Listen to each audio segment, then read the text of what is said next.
Hey, what up? Lazy here as always. In this episode, we're back on Forza Horizon 5, and we are here with a subscriber requested drift build with this, the 1971 Plymouth Cuda 426 Hemi, and I'm all for this. So let's jump in and get this build started. Okay, so for this build, we have a couple of engine options that we can go with, but honestly, I want to stick with the stock Hemi that's in it.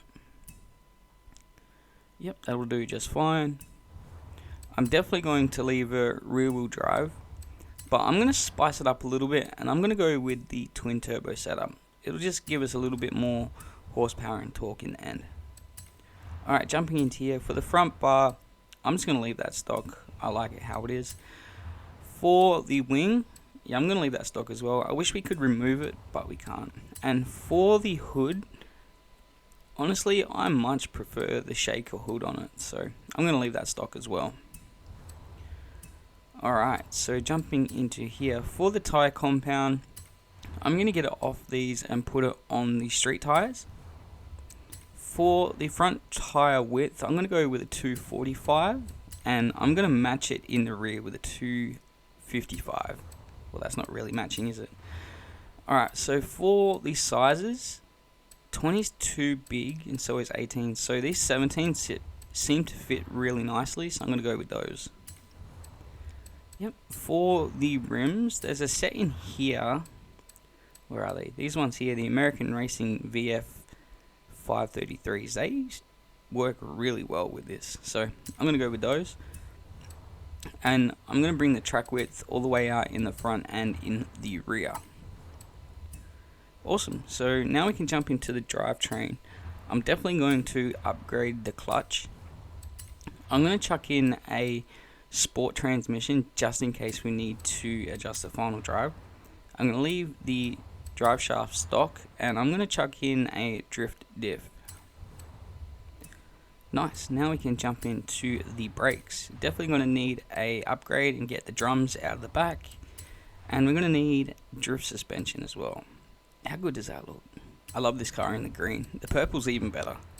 Alright, I'm going to go through and max out the sway bars in the front and the rear. Definitely no cage, that would ruin it. And I'm going to chuck in the weight reduction now. So we're just below 3,100 pounds. For the engine, I'm just going to go through and completely max it out. So in the end, we're going to be running 801 horsepower, 802 foot-pounds, and the weight's going to be at 3,107, so this thing should move really nicely. Just continue going through, putting everything on. Yep, definitely need the cooling and the flywheel. So they're 801, 802, 3,107. Nice. That's perfect. I love it. So there's the build done. The paint is also done. Don't forget to like, comment, share, subscribe, all that awesome stuff. It's much appreciated. Cheers. Now let's drop in a tune. Okay, so for the tune, I'm going to leave the front tire pressure where it is, but since we're on street tires, I'm going to bring the rear up to a 40 psi. So right there. For the gearing, I did a bit of a test run after this, and the gearing is spot on. For the alignment, I'm going to go 3.5 negative camber in the front and 2.5 negative camber in the rear. Yep, I'm going to go 0.2 toe out. The rest of the suspension is fine. It's got a bit of a body roll, and overall it feels solid. For the brakes, I'm going to go 30-140. Also, if you want to download this tune, share code is at the bottom of the screen. So I'll bring this up to 40 right there. And I'll lock the diff. So I'll bring this up to 100% and we'll take the 8% decel out. Awesome, so there's the tune done. Now let's give this thing a rip.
Alright, so there we go, 1.1 mil. That was not easy at all. I had to really push this thing, and I was cutting lines and dropping tires left and right where I had to, just to keep the points up. But overall, this thing is actually really solid. But that's it for the video for today. Thanks for watching, stay safe, and I'll catch you next time. Laters.